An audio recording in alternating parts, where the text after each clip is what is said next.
we picked out Ray, and that was awesome because we both love Ray. Like, she's such a heroine, and I think that throughout the Lego Masters experience, we've been very much girl power. She's the epitome of that. Like, she just does her own thing. She's so badass.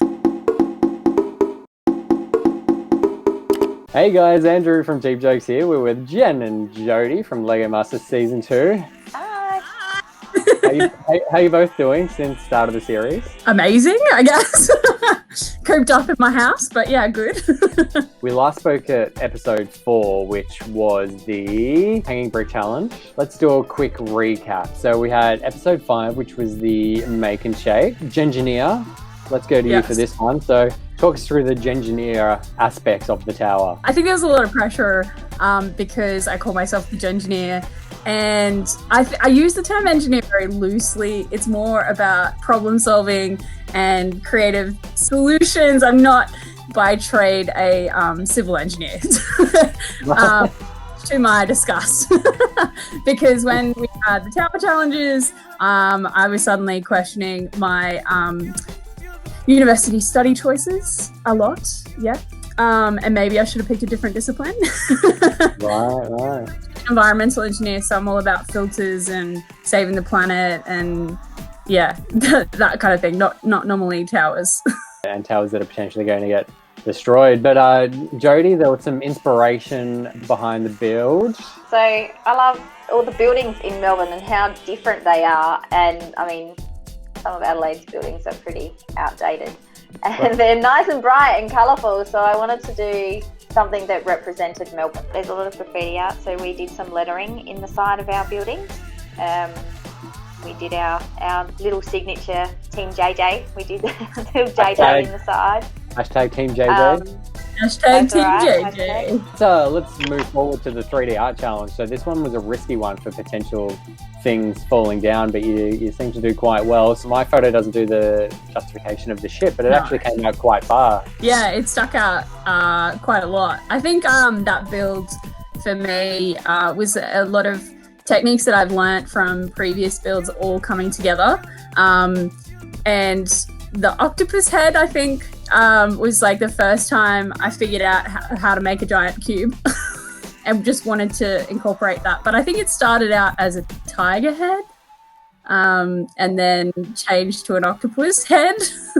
But that wasn't probably the proudest moment. I think the ship was my favourite part of that build because I love pirates and I love pirate ships, and the Lego pirate ship sets are my favourite. So. And then we came to the first time you were eliminated, being the above and below challenge. So it had a Christmas snow theme. The fact that we both liked Christmas, we both thought of a Christmas theme, but also Jen had pointed out that nobody had ever done a snow theme before, and that was something that Jen really wanted to do. And you did some research on Christmas movies between building.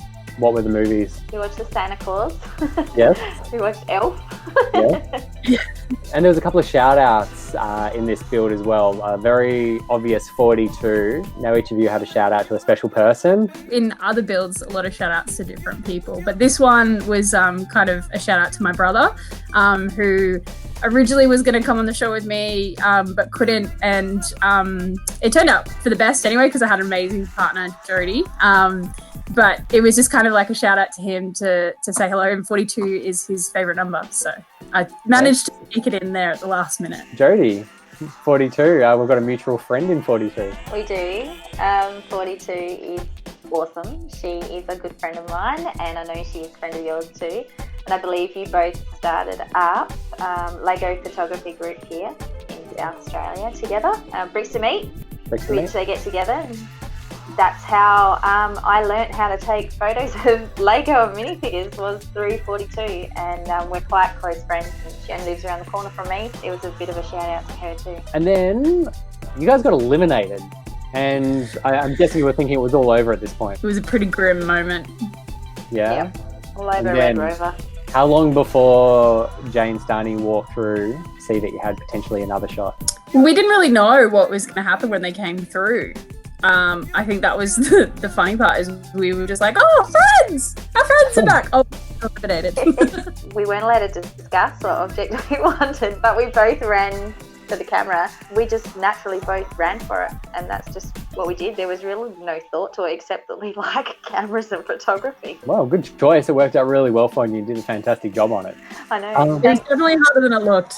Definitely way harder than it looked. For the Star Wars challenge, you were lucky enough to pull out Rey. We picked out Rey, and that was awesome because we both love Rey. Like, she's such a heroine, and I think that throughout the Lego Masters experience, we've been very much girl power, and it was great to pick Rey because she's the epitome of that. Like, she just does her own thing. She's so badass, and we wanted to build her a ship, so we built Rey's scavenger ship. And if we have a look at the back, there was something you described as BB-8's butt.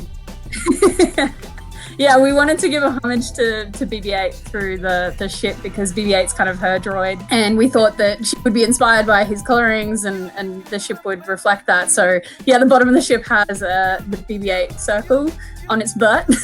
Yeah, as I said, last time we spoke was episode 4, and we realized that you had an ongoing water theme happening. Since then, there were 7 out of 9 of your builds had water related. I'm counting the snow because snow is essentially made of water, which is fair, I think, right?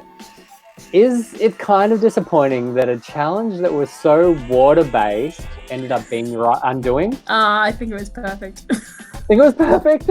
I don't know if it was perfect, but it's kind of like a bittersweet moment. Okay, let's focus on the fact that we built a Star Wars ship that was the first to have the cockpit underneath, and we did all this kind of first, and everyone's like, nah, you're the first team to get eliminated. That's what we're going to talk about. How did you think the Lego would react in the water? Before we started building, I knew that Lego floats. So I thought this is going to be super hard because you're going to need to make it super strong. And just the pressure, I think, when it's being lowered down, is naturally going to make the bricks want to lift off. Jen, as someone who builds Lego in the bath, you're a bit more of an expert, I guess. What considerations were you taking as you were building? We were talking about how the bricks would float. One thing I wanted to incorporate into the build was taking advantage of that and having elements that floated on purpose rather than not on purpose.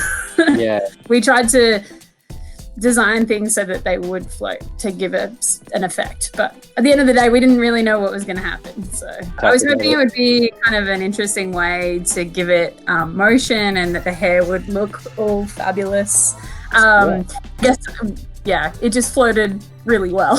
So the hair went straight up. Were there any elements that lifted to the top? I think what happened was the shell filled up with a lot of air, and it actually, when it was lowered into the water really quickly, the air pocket actually tilted the shell and it hit the back of the tank and knocked a lot of the foliage off. So you had some fantastic part usage, though. You used some minifig legs as seaweed along with some surfboards. Jen's concept with the minifigure legs, we tried to do it in some of our other builds and we called it NPU, which was nice pants usage. So Jen said, look, if we stick all these together, it looks like seaweed. And I went, yes, do it.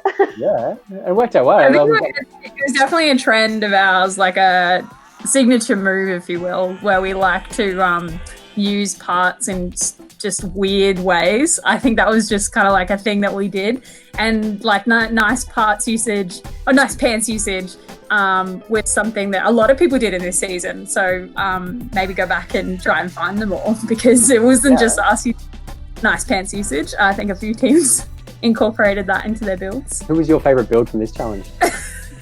I don't think I know how to answer that. I liked elements from all of them. I think Crablantis was a classic build from the series. It kind of reminded me of Annie and Runa's like Turtle Island a bit, like the combination of animals and, I don't know, cities. And I'm always a sucker for a pirate, so the underwater pirate fight was also awesome. But I think Trent and Josh's is probably my favorite with the big squid. Yeah. Did you have a favorite challenge throughout the series? The second challenge was probably still one of my favorite ones, and then the Star Wars one. They were my favorite too. Yeah, fantastic. I mean, getting your own special BrickPit for Star Wars elements is pretty special. Yeah, just when you think It was amazing. Here's another one. Another one. Yeah. Thanks very much for chatting to me again. It's been a pleasure watching you for the entire time on LEGO Masters Season 2, and good luck post LEGO Masters. Thank you, Andrew. You're welcome.